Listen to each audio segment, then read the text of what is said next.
Meus amigos, quando a gente acha que as coisas talvez comecem a dar certo pro Santos, a gente volta à realidade e percebe que não vai ser tão fácil assim.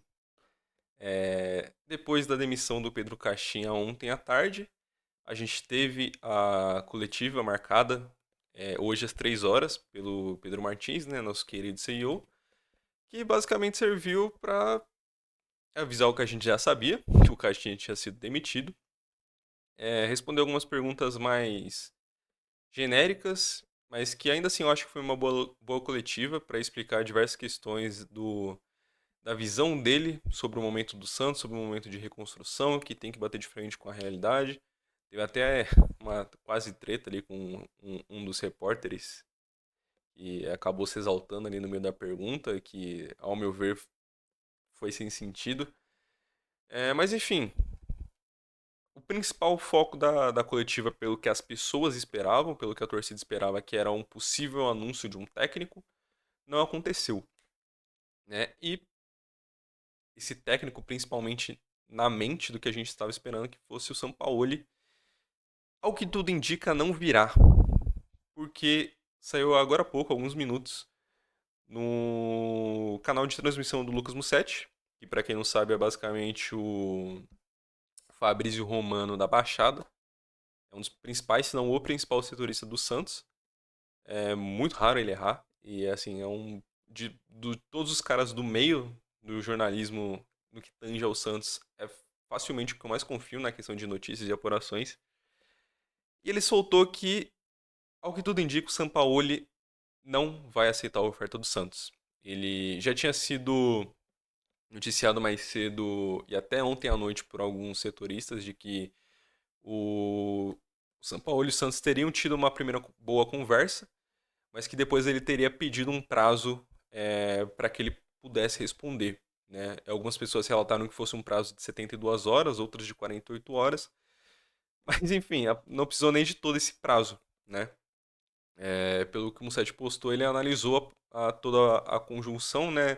Os atletas do Santos, o plantel, o que o Santos almeja, o quanto o Santos planeja investir, é, e aparentemente ele vai recusar a proposta do Santos. Isso pode ter diversos motivos, né? Pelo que eu vi, o Lucas apurando ainda não teve os motivos exatos, mas podem ser vários, né? Pode ser que seja a falta de possíveis reforços, né? Que a gente sabe que ele sempre pede em todos os trabalhos que ele assume. E o Santos já gastou uma boa quantia de dinheiro no início do ano. E não é garantia de que o Santos vá gastar essa mesma quantia ou perto desse valor na janela do meio do ano. A não ser que alguém saia por um valor muito alto, que nesse momento não parece ser o caso. Então talvez tenha sido a falta de qualidade no elenco, visto o que a diretoria possa estar procurando. Também muita gente já está comentando, e eu também acho que possa ser uma possibilidade da diretoria não querer entregar as chaves do departamento de futebol na mão do São Paulo. A gente sabe que isso é uma das características dele, inclusive na primeira passagem pelo Santos. E na própria coletiva hoje que o Pedro Martins deu, ele deixou muito claro que nenhum treinador, seja ele quem for, teria a chave do departamento de futebol, porque as decisões têm que ser tomadas em conjunto, tanto do treinador quanto da diretoria e de tudo, todas as áreas do que tange o clube. E isso também já vai de encontro ao que o São Paulo normalmente gosta. Então você já vê esse problema no comando da gerência de futebol, esse possível problema na questão de valores nos reforços para o meio do ano, para ele fortalecer o elenco, e qualquer outro motivo que possa ter que a gente ainda não tenha apurado por nenhum setorista. E aí vem o maior problema, porque o Caixinha tinha sido demitido, e aí a gente já contava com três principais nomes, né? Que eram o Dorival, o Tite e o Sampaoli. O Dorival e o Tite já negaram, aparentemente não querem assumir nenhum trabalho agora. O Tite, porque não quer, sei lá, acho que ele ainda tá esperando a chance da Europa que ele acha que ele vai ter. Tudo bem, né? Se é o que ele pensa. O Dorival, por ter saído recentemente da seleção e aparentemente ele quer umas férias, mas também vai.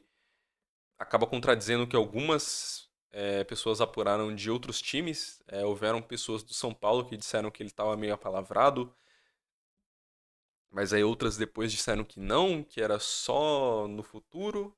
Eu vi setorista do Grêmio também falando que ele teria sinalizado positivamente para assumir o clube futuramente. Mas ao que tudo indica, o Dorival não vai aceitar nada por agora. E o Santos até surgiu nas apurações que estaria disposto a tentar o Luiz Castro de novo, mas que o Luiz Castro não só recusou o Santos, como recusou qualquer trabalho no Brasil. Ele não quer assumir nenhum trabalho no Brasil nesse momento. E aí o Santos recorreu ao que pra gente era uma das três opções principais, mas que aparentemente já estava meio que correndo por fora pela própria diretoria, que era o Sampaoli. E aí deu uma empolgada, porque a gente sabe o ótimo trabalho que o Sampaoli fez na primeira passagem aqui pelo Santos em 2019. Por mais que os últimos trabalhos dele não foram dos melhores, né? Teve o do Flamengo que nem foi o pior dos mundos, mas pelo elenco do Flamengo e a expectativa que a diretoria do Flamengo tinha foi bem abaixo.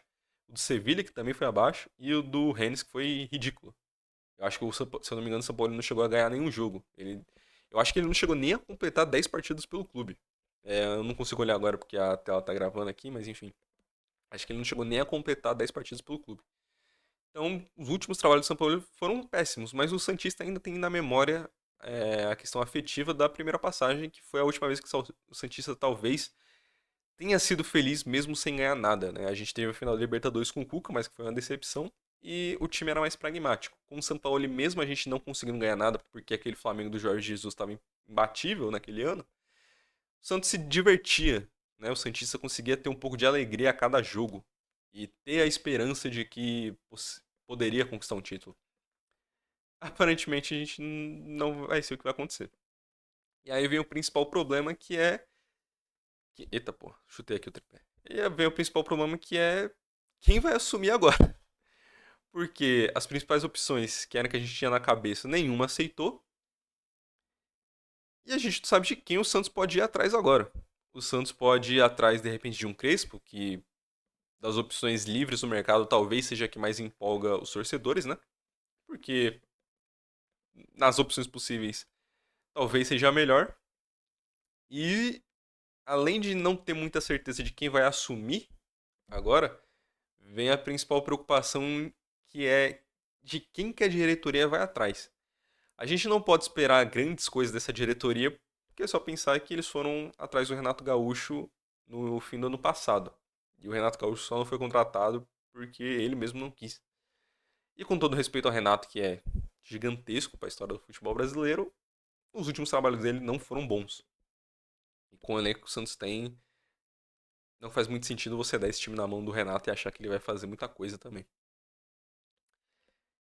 Entram outros problemas, que é a possível contratação do Diniz.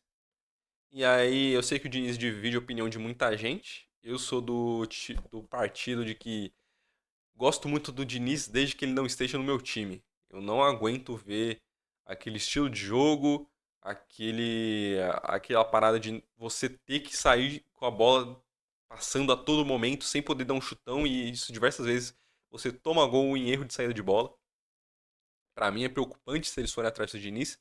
E é uma possibilidade, porque a gente sabe o quanto que o Neymar admira o Diniz e já disse que gostaria de trabalhar com ele. Eu espero que não seja no Santos, pelo amor de Deus. E outras possibilidades que possam surgir. A gente tem, por exemplo, o Quinteiros, que tá pra cair do Grêmio porque não tem feito um bom trabalho. E por mais que não tenha feito um bom trabalho, é só a gente lembrar que o Quinteiros era a primeira opção da diretoria. A primeira não, né? Mas era a opção da diretoria antes do Caixinha. O Caixinha acabou vindo porque o Quinteiros acabou se enrolando ali no final do contrato dele com o Vélez, que aparentemente ia renovar, e aí depois que não renovou, o Santos já tinha acertado com o Caixinha e ele acertou com o Grêmio. Talvez a diretoria vá atrás do Quinteiros. Ou, de repente, o Vojvoda, se ele cair do Fortaleza, mas eu duvido muito que o Fortaleza vai fazer isso, porque tem um projeto a longo prazo, já viu do que o Vojvoda é capaz e não é algumas oscilações em início de ano que vão fazer ele cair. Enfim, a situação é bem preocupante. A gente tem que torcer para o César Sampaio conseguir fazer um bom jogo amanhã, para que o Santos finalmente consiga uma vitória no campeonato e dê uma respirada na pontuação para sair da zona. E veja quem que essa diretoria vai atrás agora. Enfim, eu tô preocupado. Mas me diz você, quem que você acha que a diretoria vai atrás e quem você acha que o Santos, que você gostaria que o Santos fosse atrás? O que você acha da possibilidade do Quinteiros, do Vojvoda, do Diniz? Enfim, deixa aí nos comentários, deixa seu like, se inscreve aí no canal para acompanhar mais reacts, notícias e pós-jogos falando sobre o Santos. E tamo junto, rapaziada. É nóis.